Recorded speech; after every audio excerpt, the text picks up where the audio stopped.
आज मैं आपके साथ शेयर कर रही हूँ बहुत ही क्रिस्पी एंड परफेक्ट खारी बनाने की रेसिपी, जिसे हम सिर्फ 15 मिनट में बनाकर तैयार कर लेंगे। और यकीन मानिए गाइस, अगर आपने एक बार मेरी इस तरीके से खारी बना ली ना, तो आपकी खारी बिल्कुल भी फेल नहीं होगी और बहुत ही परतदार बनेगी। इसे बनाने के लिए एक परात में लेंगे 1 कप मैदा और आधा चम्मच अजवाइन, 1 चम्मच नमक डालकर इसे अच्छे से मिक्स कर लेंगे। अब यहाँ पर हम मोइन लगाएंगे। तो एक्चुअल में मोइन होता क्या है, नॉर्मली ऑयल डालकर आपने मैदे को मिक्स करना है। 3 चम्मच ऑयल डालेंगे और इसे अच्छे से मिक्स करेंगे, ताकि जो ऑयल है वो अच्छे से मैदे में चला जाए और मैदा बिल्कुल दरदरा बने। अब यहाँ पर आप इस तरह से मुट्ठी बांध कर देखें। जब अच्छे से मुट्ठी बन रही है यानी कि मोइन परफेक्ट है। अगर आपको लगे कि मुट्ठी नहीं बन रही, तो आप 1-2 चम्मच ऑयल और डालकर अच्छे से मिक्स करके मोइन परफेक्ट लगाएं। अगर मोइन परफेक्ट नहीं लगेगा तो हमारी जो खारी मटरी है वो परफेक्ट नहीं बनेगी, तो आपने इस बात का ध्यान रखना है। अब नॉर्मल पानी से हम इसका एक सख्त आटा लगा लेंगे। तो यहाँ पर बहुत कम पानी डालते हुए हम इसका एक डो बनाएंगे। अब आज मैं इसे मैदे में बना रही हूँ और जनरली जो ये खारी है वो मैदे से ही बनती है। इसका टेस्ट मैदे से ही परफेक्ट आता है, पर अगर आप चाहें तो इसे गेहूं के आटे से भी बना सकते हैं। अब यहाँ पर कुछ इस तरह से हमने आटा लगा लिया है, तो इसे सेट करने के लिए कवर करके 10 मिनट इसी तरह से छोड़ देंगे, ताकि जो आटा है वो अच्छे से सेट हो जाए और इसके अंदर एक अच्छी लेस आ जाएगी।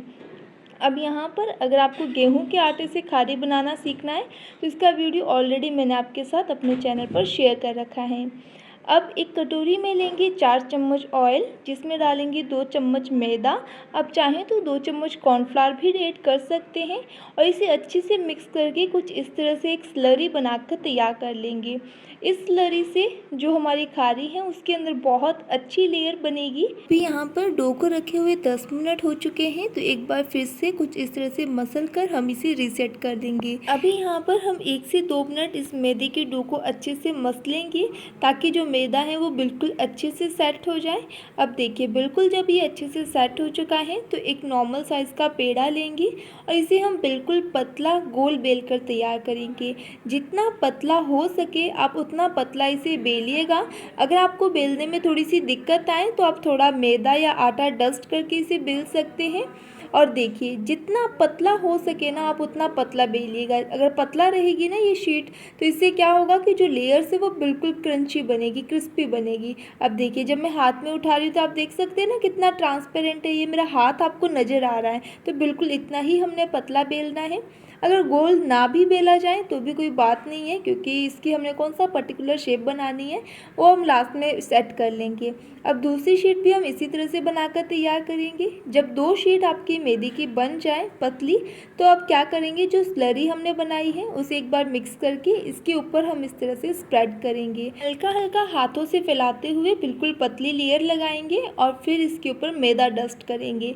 मैदा डस्ट करने से क्या होगा कि जो लेयर है ना, फ्राई करते वक्त बिल्कुल अच्छे से खुल पाएगी और इससे खारी बिल्कुल परफेक्ट बनेगी। अब दूसरी शीट को हम इसके ऊपर लगाएंगे और फिर से उस शीट के ऊपर थोड़ी सी स्लरी लगाएंगे, अच्छे से स्प्रेड करेंगे और थोड़ा सा मैदा इस तरह से डस्ट करके सेट कर लेंगे।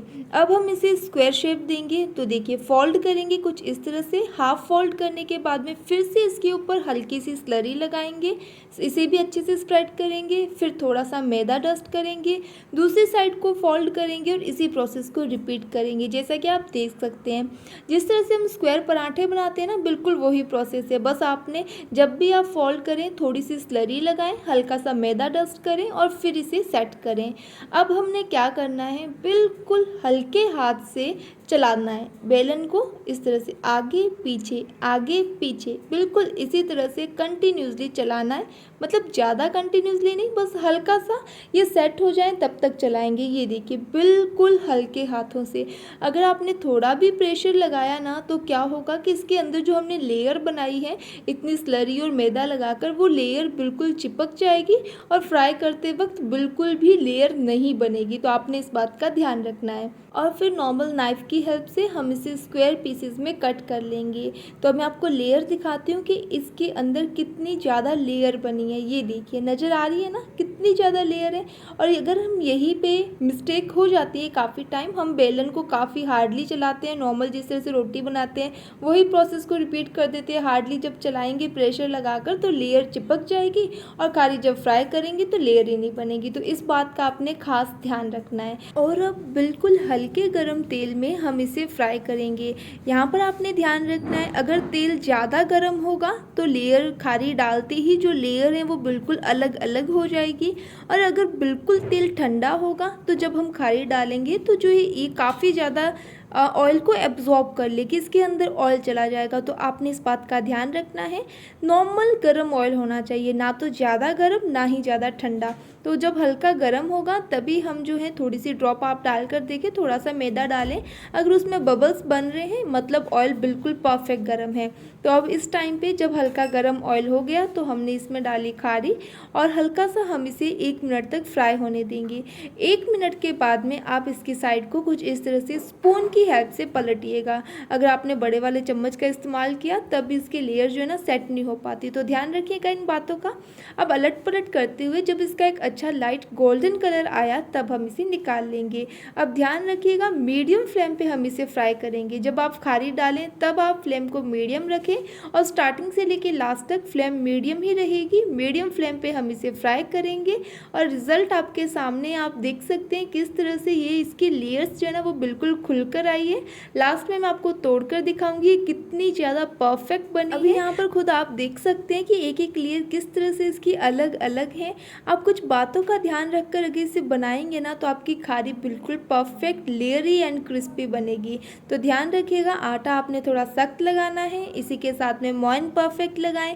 बेलते वक्त आपने हल्के हाथों से बेलना है। फ्राई करते वक्त फ्लेम को मीडियम रख के मीडियम हॉट ऑयल में इसे फ्राई करना है। आपकी खारी परफेक्ट बनेगी। अब ये देखिए रिजल्ट है ना कितनी परफेक्ट। चाय के साथ एंजॉय करें, लाइक शेयर सब्सक्राइब करें। Thank you.